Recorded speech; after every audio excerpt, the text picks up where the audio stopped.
pula semoga kamu membawa kabar manusia surgawi berkat daya anugerah-Mu yang menguduskan kami demi Kristus pengantara kami.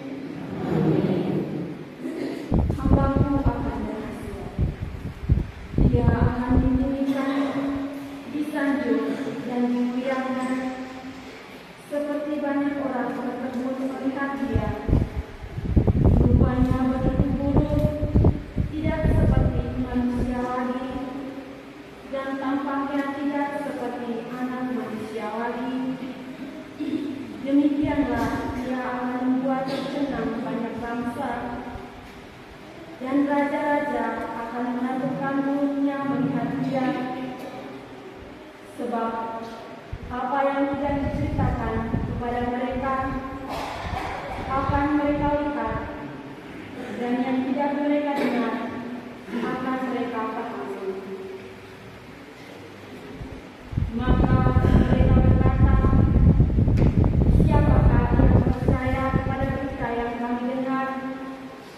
Kepada siapakah tangan kekuasaan Tuhan dinyatakan?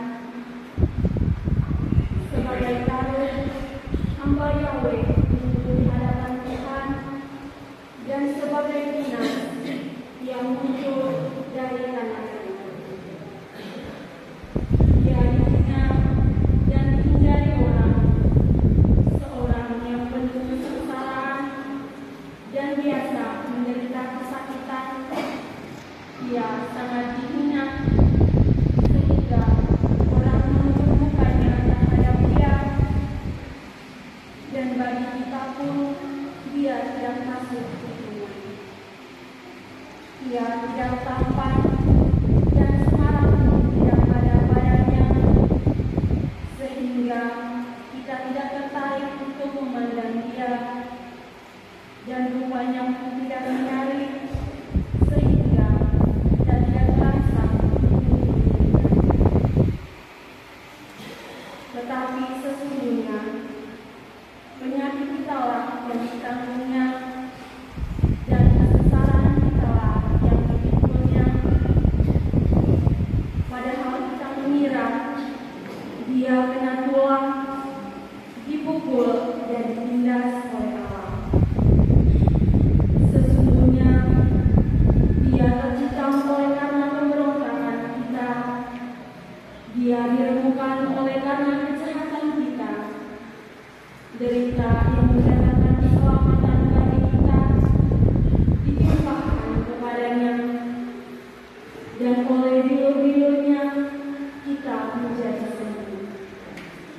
Kita sekalian sesaat seperti domba, masing-masing menghilangkan jalannya sendiri. Tetapi Tuhan telah menimpakan kepadanya kejahatan kita semuanya. Dia dianiaya, tetapi dia membiarkan diri ditindas dan tidak membuka mulutnya, seperti anak domba yang dibawa ke pembantaian, seperti induk domba yang keluh di depan orang-orang yang menggunting bulunya.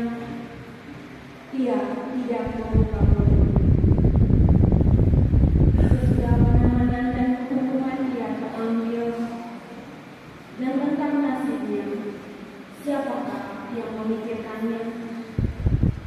Sungguh, dia terputus dari negeri orang-orang hidup, dan karena pemberontakan umat-Mu, dia kena tulang. Orang menempatkan tubuhnya di antara orang-orang fasik,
Sebab Imam Agung yang kita punya bukanlah Imam Agung yang tidak dapat turut merasakan kelemahan. Sebaliknya, Ia sama dengan kita. Ia telah dicobai, hanya saja tidak berbuat dosa. Sebab itu, marilah kita menghampiri takhta kelahiran Allah dengan penuh keberanian, supaya kita menerima rahmat Tuhan dan menemukan kasih karunia untuk mendapat pertolongan pada waktunya.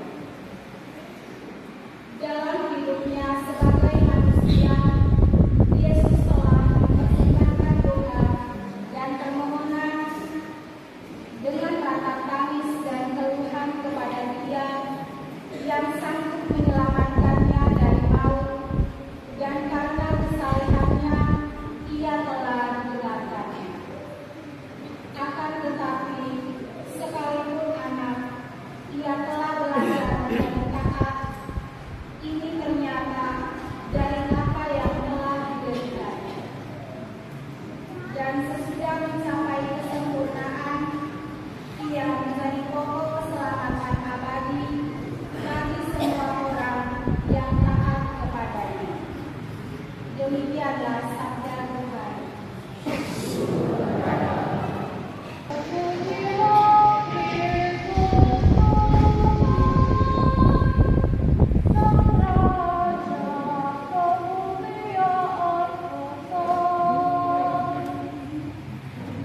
Dengan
Kau berani menjawab begitu kepada Imam Agung.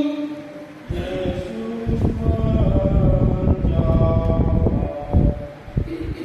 kalau aku mengatakan sesuatu yang tidak benar,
Periksalah sendiri dan adililah dia menurut hukum sendiri.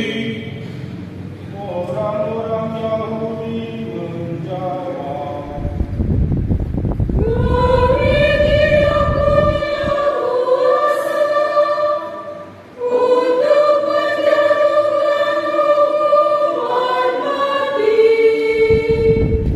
ini terjadi supaya terlaksana perkataan Yesus yang telah dinyatakan bahwa dia akan mati. Maka kembalilah Pilatus ke dalam kamar pengadilan, lalu memanggil Yesus dan berkata kepadanya, Apa engkau raja bangsa Yahudi? jawab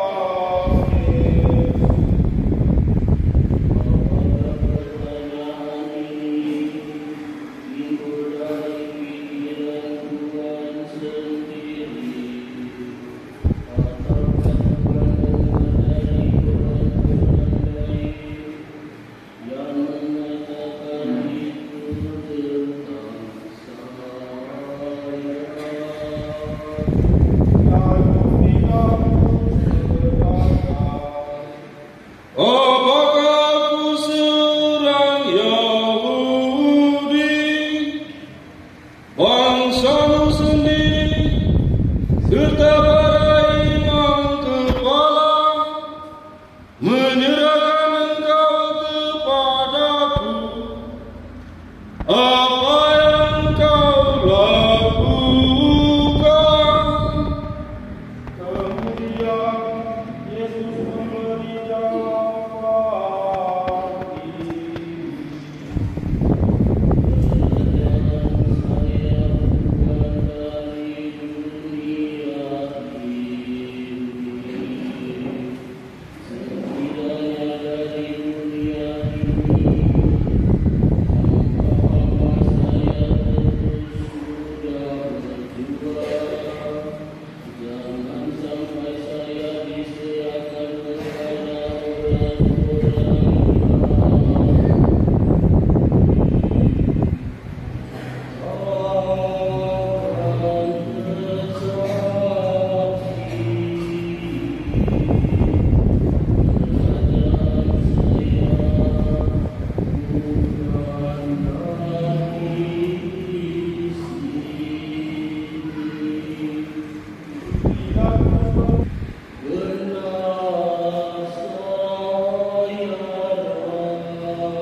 untuk menghukum orang ini.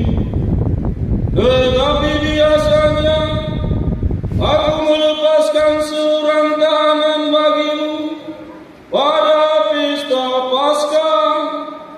Apa kamu menghendaki aku melepaskan raja bangsa Yahudi ini? Mereka berteriak,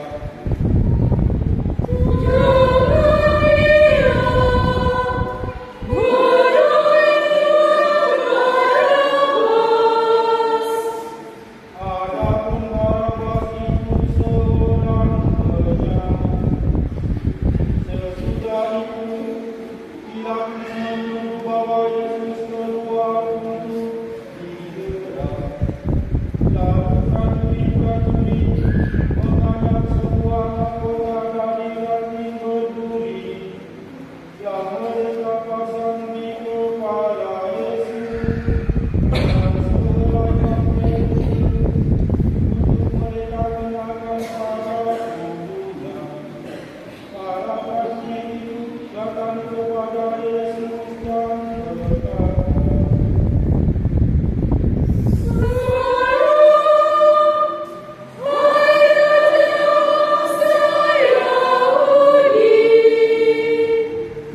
sambil menenangkannya. Lalu Pilatus keluar lagi dan berkata kepada orang-orang Yahudi, Aku membawa dia keluar kepadamu, supaya kamu tahu bahwa aku tidak menemukan alasan apapun untuk menghukum orang ini. Yesus pun keluar, bermahkota cuci dan bermantel. Kata Pilatus kepada orang Yahudi, Lihatlah manusia ini. ketika imam-imam kepala dan para penjaga melihat Yesus, mereka berteriak,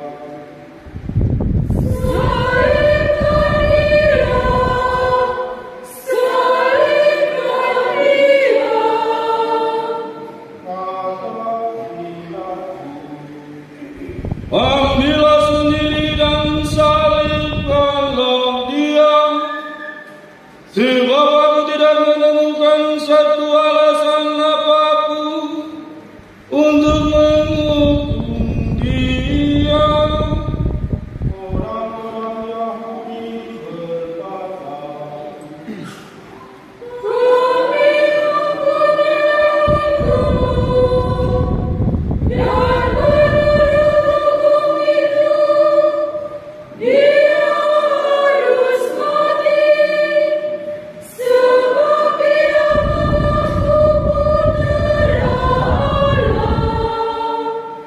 mendengar itu Pilatus bertambah takut. Dia masuk pada pengadilan yang berkata kepada Yesus, Dari mana engkau? tetapi Yesus tidak memberikan jawaban apapun kepadanya. Maka kata Pilatus, Engkau tidak mau berbicara kepadaku. Apakah kau tidak tahu bahwa aku berkuasa melepaskan ataupun menyalibkan engkau? jawab Yesus,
Yesus dari Nazaret, Raja bangsa Yahudi. Banyak orang Yahudi membaca keterangan itu, sebab tempat Yesus disalibkan itu dengan kota letaknya, dan saudara juga Maria, istri Kleopas, serta Maria dari Magdala. Kemudiannya bersama murid kesayangannya di sampingnya, Yesus berkata kepada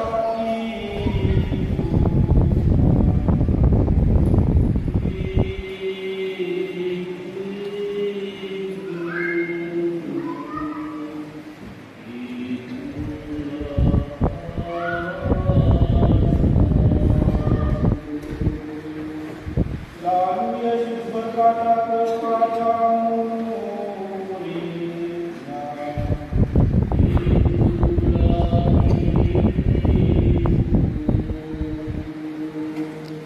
dan sejak itu murid tersebut menerima Maria dalam rumah. Yesus sadar bahwa segala sesuatu sudah terlaksana, bahkan untuk menepati kitab suci, Ia berkata,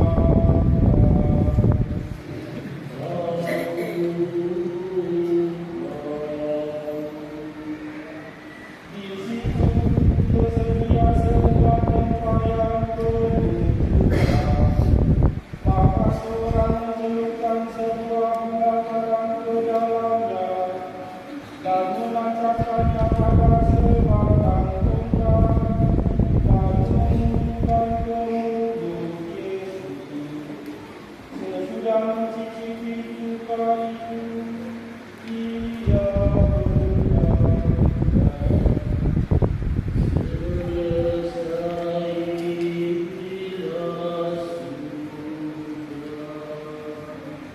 lalu Yesus menundukkan kepala dan menyerahkan rohnya.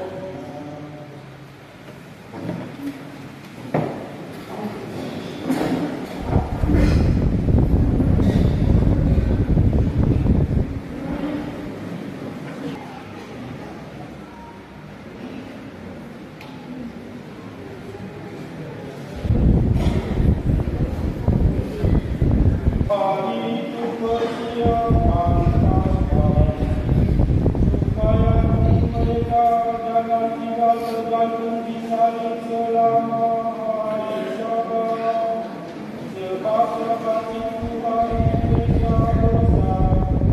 Maka orang-orang Yahudi minta kepada Pilatus agar kaki ketiga orang hukuman itu dipatahkan. Lalu mayatnya diambil lagi. Maka serganu datang dan mematahkan kaki kedua orang yang disalibkan bersama Yesus. Sesampainya pada Yesus, mereka melihat bahwa Ia sudah tidak bernyawa lagi. Oleh karena itu, kakinya tidak jadi dipatahkan. Tetapi salah seorang serganu menikam lambung Yesus dengan tombaknya, dan segera darah dan air mengalir keluar. Dia yang melihatnya memberi kesaksian, dan benarlah kesaksian itu. Dan Ia tahu bahwa Ia mengatakan kebenaran, supaya kamu percaya. Hal itu terjadi selaras dengan bunyi kitab suci. Mulanya jangan kamu katakan, dan di tempat lain tertulis, orang akan memandang Dia yang mereka tinggal.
Kisah sengsara Minggu Palma yang baru lalu, seperti biasa kita sudah mendengar kisah sengsara itu. Berbeda menurut tahun Hijri, tahun A, tahun B, tahun C, diambil dari Injil Matius dan Lukas. Namun kisah sengsara pada hari Jumat Agung tetap yang sama. Kisah sengsara menurut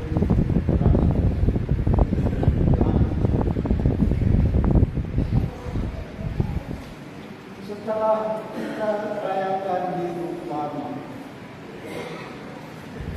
kita sekali lagi mendengar dan mendengar kisah sengsara Tuhan kita Yesus Kristus. Selama pekan suci Bunda Gereja mengajak kita untuk mengikuti Yesus hari demi hari istimewa selama pekan ini menuju kota Yerusalem.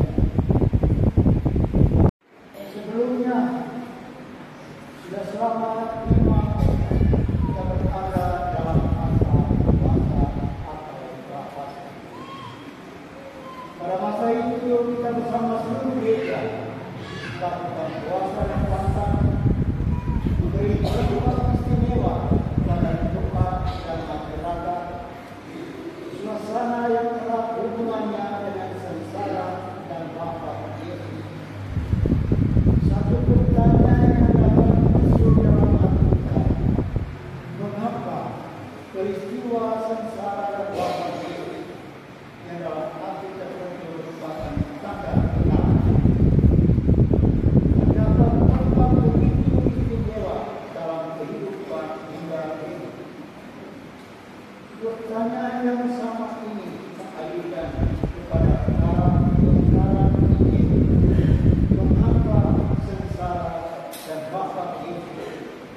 Dia diterapkan begitu panjang dan penuh ketelitian dalam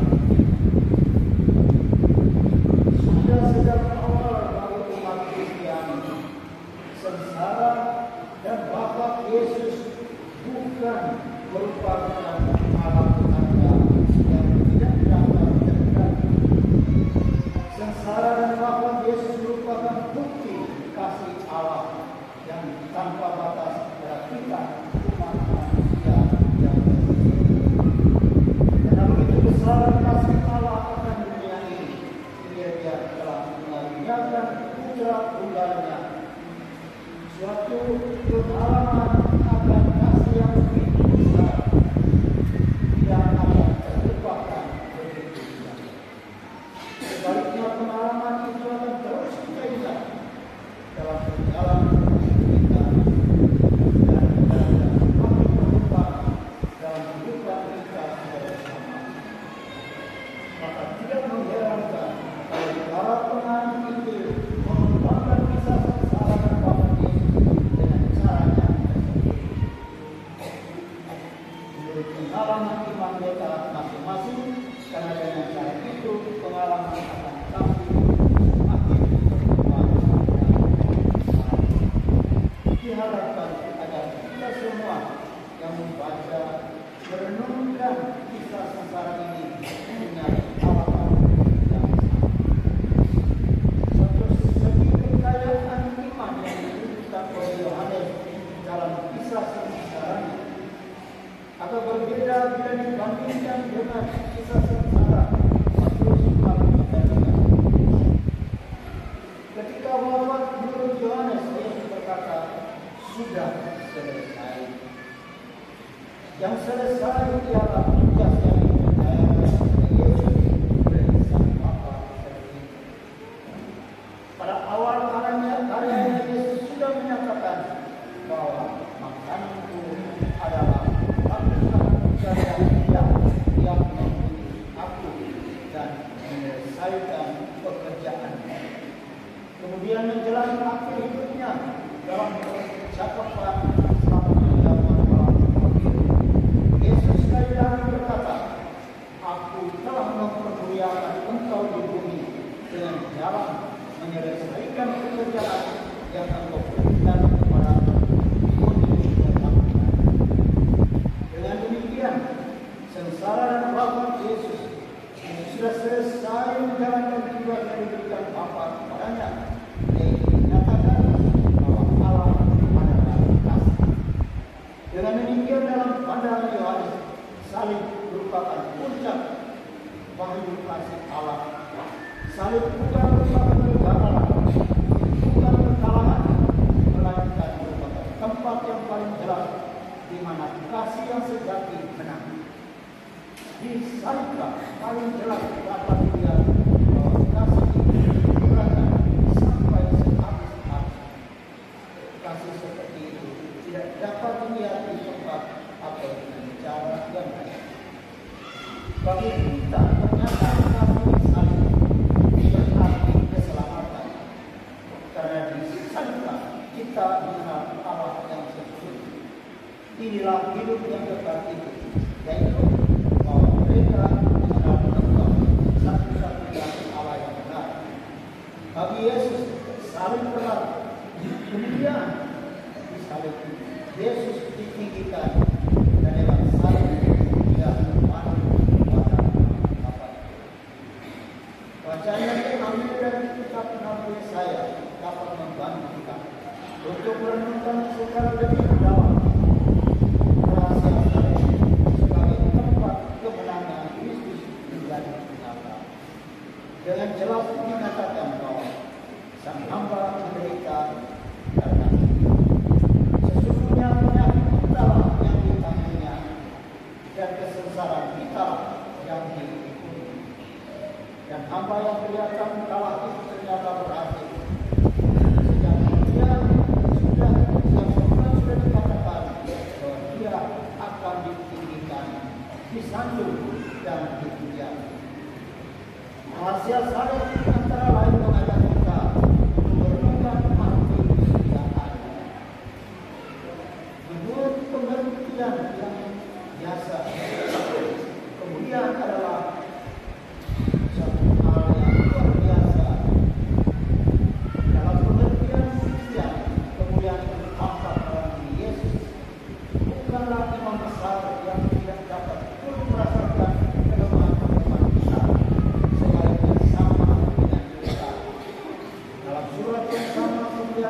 tampak juga dalam ketaatannya.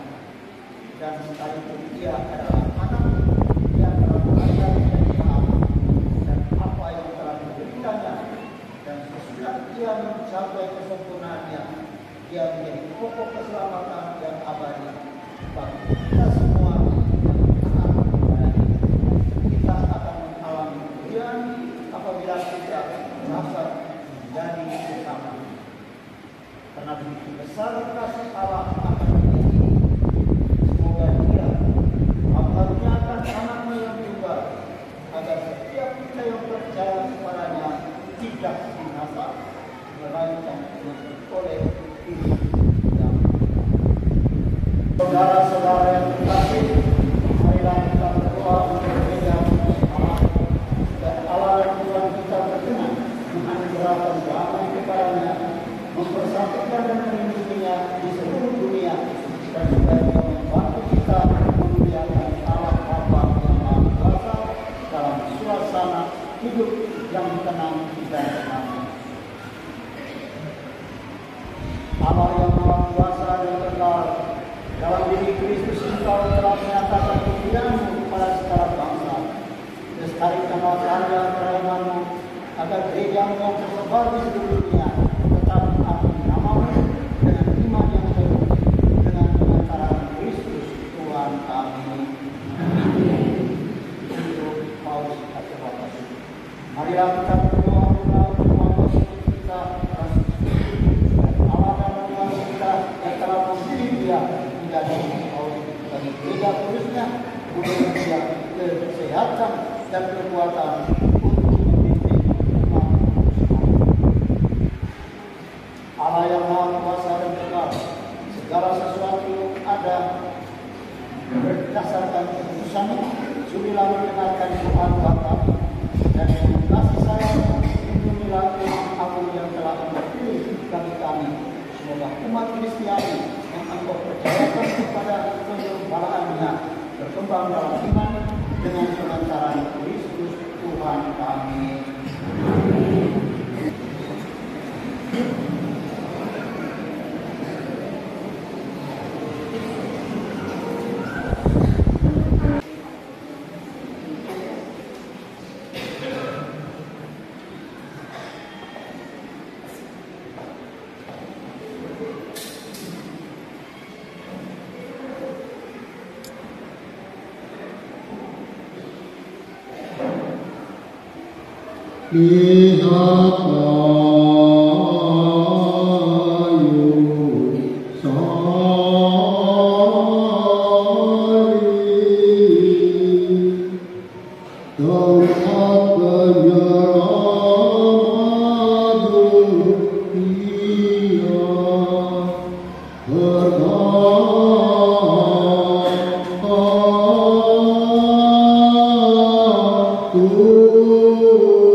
Berkah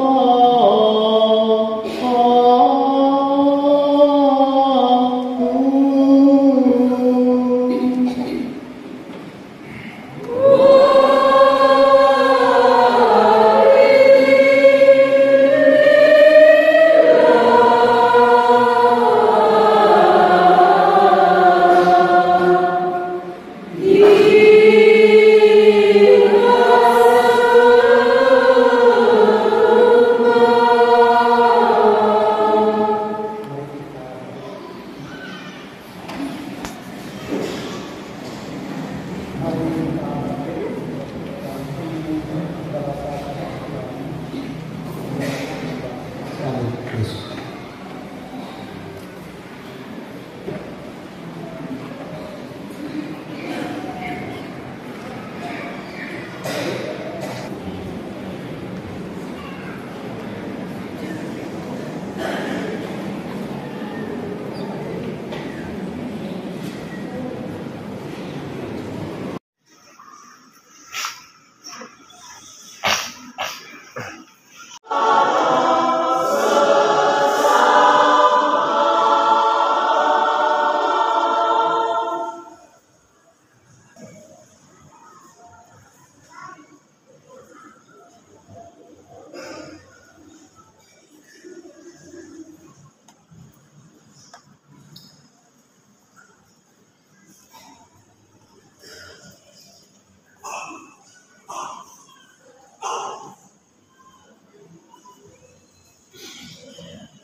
Tuhan Yesus Kristus, kita hidupkan dalam diri kita. Mari kita berdiri dan atas penyelamat kita. Jangan dulu cara berakhir, maka kalian kita berdoa.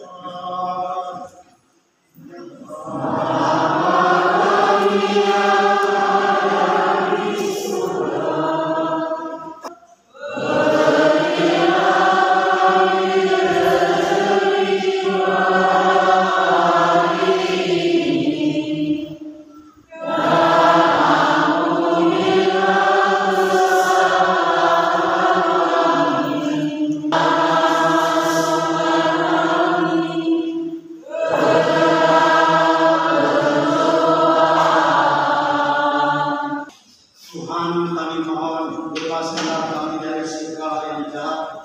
Sudilah memberi damai sepanjang hidup kami, supaya kami yang telah dikuatkan oleh kelimpahan belas kasih-Mu selalu bebas dari dosa dan dijauhkan dari segala gangguan sambil menantikan harapan yang membahagiakan dan kedatangan penyelamat kami Yesus Kristus.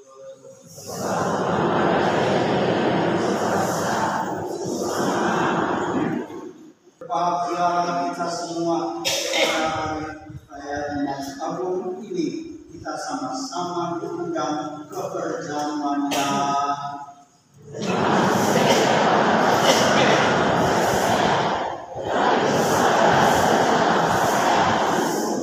Semoga Tuhan Kristus mengantar kita kepada kehidupan yang kekal.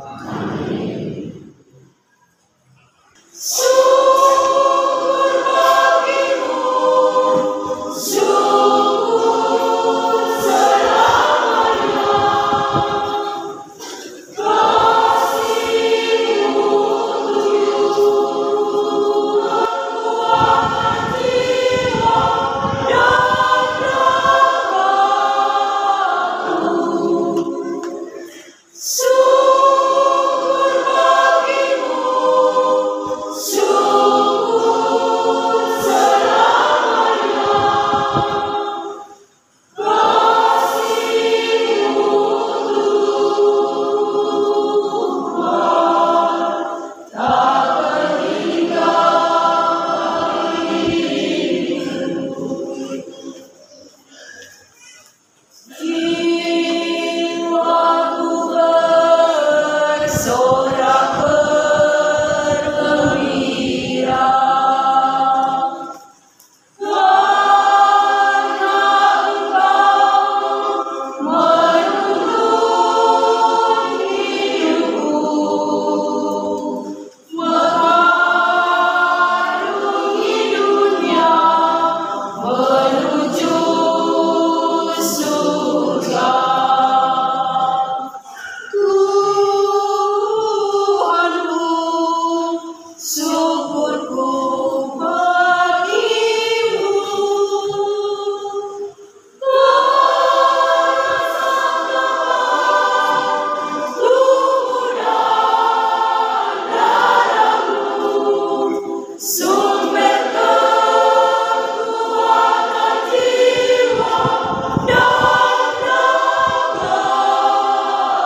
Allah Bapa yang Maha Kuasa, kami mohon semoga menurunkan berkat berlimpah ke atas umat kesayangan-Mu pada hari Jumat Agung ini, pada mengenangkan wafat putra-Mu sambil mengharapkan kebangkitannya. Berikanlah pengampunan, anugerahkanlah penghiburan, tumbuhkanlah iman yang kudus, berikanlah jaminan penebusan yang kekal demi Kristus pengantara kami. Amin. Dengan ini, perayaan Jumat Agung kita 2025 telah selesai.